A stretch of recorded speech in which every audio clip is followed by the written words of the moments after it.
The 53rd episode of DYSG will be dedicated to the memory of the late great Sean Connery. Died at 90 years old. Gave us classic James Bond films. He gave us The Rock, Hunt for Red October, The Untouchables, Zardoz, and he was also in Indiana Jones and The Last Crusade. Thank you so much, Scotland Yard forever. Sean Connery, you will be missed. So November celebrates a lot of things. Whether it be No Shave November, it's the testicular cancer research awareness. Then you have NaNoWriMo, which is the National November Writers Month for independent writers and freelance writers. Diabetes Awareness Month, Child Safety Month. But here at DYSG, we're going to focus on the Indies Month. Shout out to my man, Manuel Carmona. Indie Comics. We want to focus on Indie Comics this month. So by doing that, you can use the hashtag ThankIndie. Read an independent comic this month. I mean, I know that there are a lot of good stories and characters from DC and Marvel and Image and everywhere else for that matter. But take your time to read an indie comic. Check out Agent Solo. Check out Tuskegee Heirs. Check out Wingless Comics. There are so many great independent comic artists out there and writers. It's amazing at what you'll accomplish by supporting indie comics. Check that out. Find your local indie comics person. Read their book. Buy their book. Yes, buy their book. And you'll be doing a good thing by supporting the indie artist to thrive and bring their own creations to the light. Ladies and gentlemen, blurs and nerds, freaks and geeks, live from DYSG Studios. This is Do You Speak Geek, episode 53.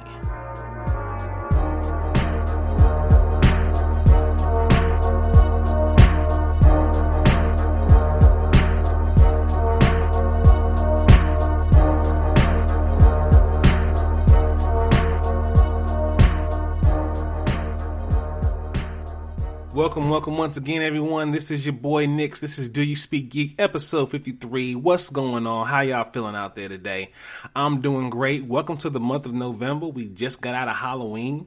There are a lot of big winners and maybe a few losers, but definitely some winners for Halloween. To me, the person who won Halloween was Ryan Destiny.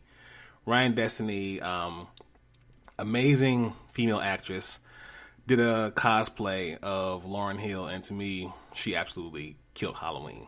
That's my pick. That's who won Halloween. Don't at me. But yeah, thank you for joining us on the show again, and welcome to DYSG. If you join us for the first time, welcome. If you're an avid listener, welcome back. Please be sure to go to Spreaker.com. That is the home team where you can find all the episodes of DYSG. Please be sure to subscribe, like, and leave comments. I want to know what you guys are thinking out there. And if you can't go to Spreaker, there are other major podcast outlets. You can go to Apple Podcasts, Google Podcasts. We even have distribution going to iHeart, Spotify, Stitcher, kind of everywhere. So be sure to check that out when you get a chance. DoYouSpeakGeek.com, the central hub for everything DYSG. We got blogs coming soon. We got interviews coming soon. And we have all of our content there as well, too. So please be sure to check that out. Follow us on the social medias. Facebook at DYSGFB. Twitter at DYSG_tweets. And Instagram at DoYouSpeakGeek. The YouTube channel is the only place where you can find the Dono and Daddy Show.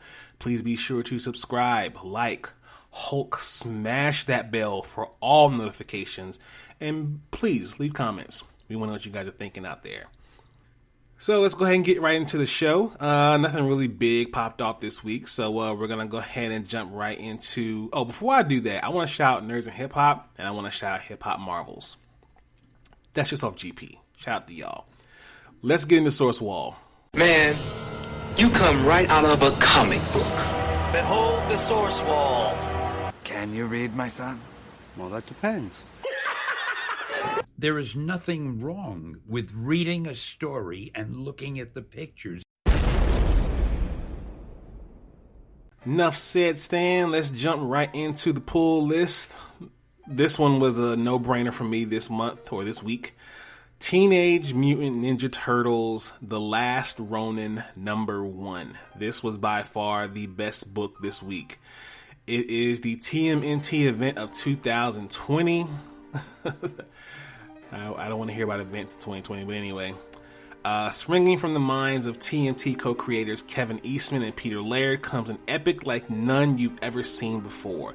In a future NYC far different than the one we know today, a lone surviving turtle goes on a seemingly hopeless mission to obtain justice for his fallen family and friends. Kinetic layouts from Eastman, moody inks from Andy Kuhn, and a thrilling script full of surprises from longtime TNT scribe Tom Waltz all combine to make this one of the most memorable TMT stories you will ever read. This is one of 5 parts. Y'all, I had my guesses of who the surviving turtle was, and if you know me personally, you know I was right. It was better for story, but please check this book out. You will not regret it. Trust me. Wrapping up Batman 3 Jokers with #3. The final chapter of the most terrifying and personal Batman mystery is here.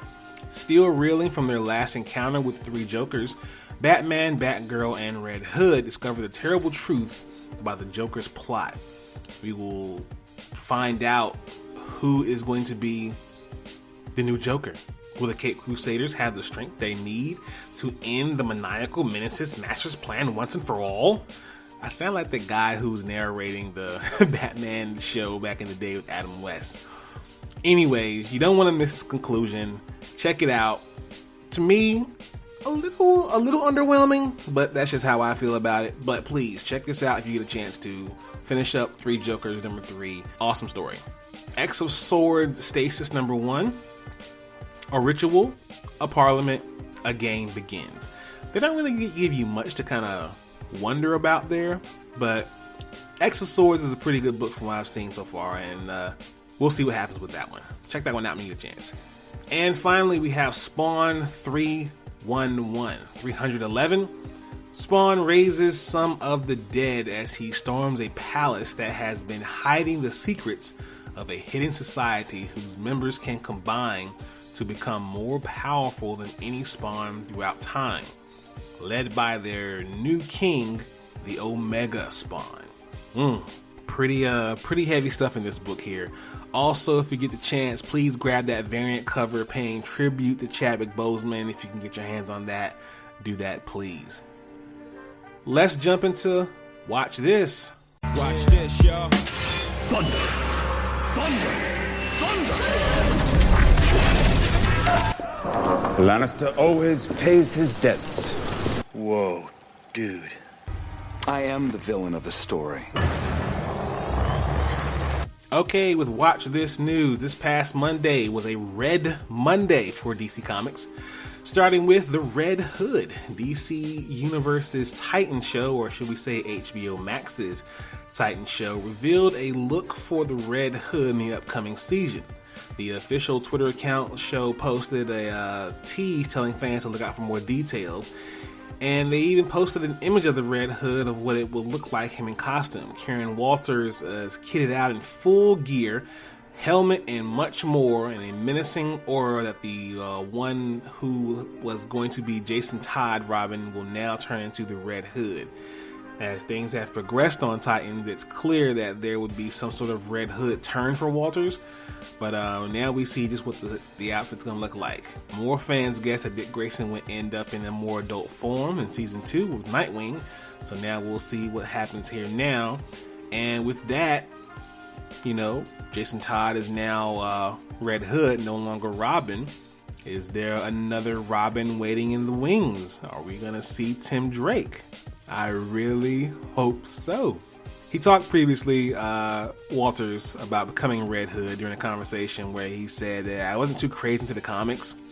He knew of Batman and Robin and other famous characters, but as soon as he got the role, he went out to comic book shops, bought everything he could on Jason Todd and his story, and just tried to get into the role. I think he does an amazing job as Jason Todd on the show. What do you guys think? Sound off in the comments. Let me know. Batwoman. Amazing suit. CW and Warner Brothers have released a pair of images for the Represent title of Javicia Leslie as Batwoman in a new costume. Her design looks amazing. All that hair, all that black girl magic, it is amazing. The new costume is designed by Maya Manny, featuring shorter boots, more red primarily in the foam covers and the gauntlets and the gloves, and the hair. Oh, the hair. We'll move on. But yeah, please be sure to check these images out. Awesome stuff coming from DC as usual. Speaking of DC and the CW has set delayed premiere dates for The Flash, Superman and Lois, Riverdale, Charmed, Batwoman, and more. The network released on Thursday their January-February premiere dates for a dozen delayed returning favorite shows. Going as we follow here, January 8th, which is on a Friday, you've got Whose Line Is It Anyway and Penn and Teller at 8 and 9.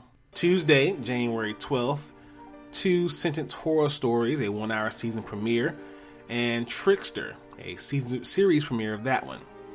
Now on the 17th of January, on a Sunday, we had the season premiere of Batwoman. Monday, January 18th, we have the season premiere of All American. I'm really waiting for that show. January 20th, we have Riverdale and Nancy Drew back in their spots with the season premieres. January 21st, we have the new series Walker coming soon. That's being headed by Jared Padalecki. And then Legacies with their season premiere. January 24th, we have Charmed. Moving forward into February 8th, we have Black Lightning with their season premiere.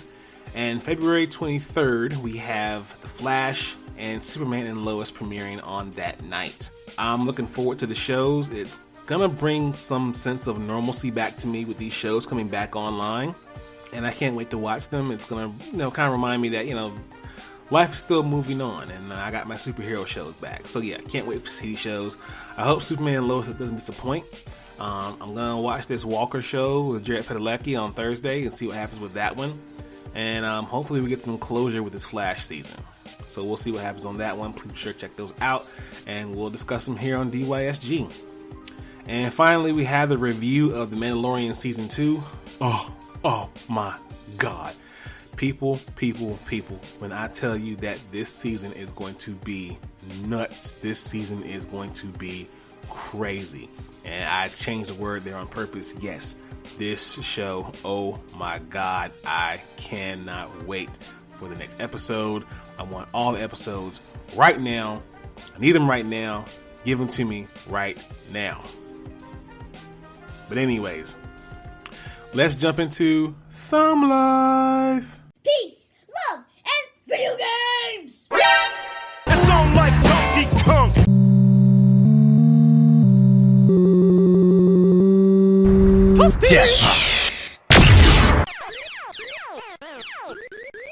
Batman is playing Galaga.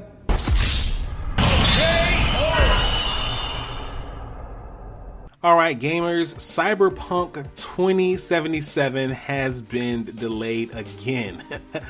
More specifically, the game will no longer be releasing in the month of October. It's going to be 21 days coming in December 10th via PS5, PS4, Xbox One, Xbox Series X, PC, and Google Stadia.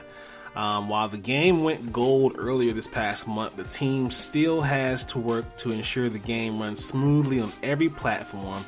In other words, while the game's development is complete from a constant perspective, it still needs more polish. Adding this challenge has been even more because of the pandemic, which has forced everyone to work at home to get this game ready for everyone. It's like Boss Logic said, I don't know why everyone's all up in arms about it. I mean, they gave you the release date right there in the title, 2077. Bad joke. Anyway, moving on. A review of Watch Dogs Legion. pretty decent game, I will say that. It takes Ubisoft's open world hacker series in an interesting new direction by letting you swap between the inhabitants of a near future London almost at will. There's enough variety in the way of different characters to play that make a good trade-off for not having one traditionally progressing character with a fleshed out personality, and playing with permadeath enabled Ratchets with the intention of infiltrating heavily guarded areas. On top of that, the map is detailed and loaded with environmental puzzles to solve with a little help from your drones. Legion is technically a little rough, but its sandbox style approach is a good idea that sets Watch Dogs moment to moment gameplay even further apart from the GTA series. So check it out. It's a dope game. It's going to be amazing. It's definitely going to hold everyone's attention until the next gen systems come out. It's going to be it's to me, it's definitely the best one out of the series of Watch Dogs games. That's just how I feel about it.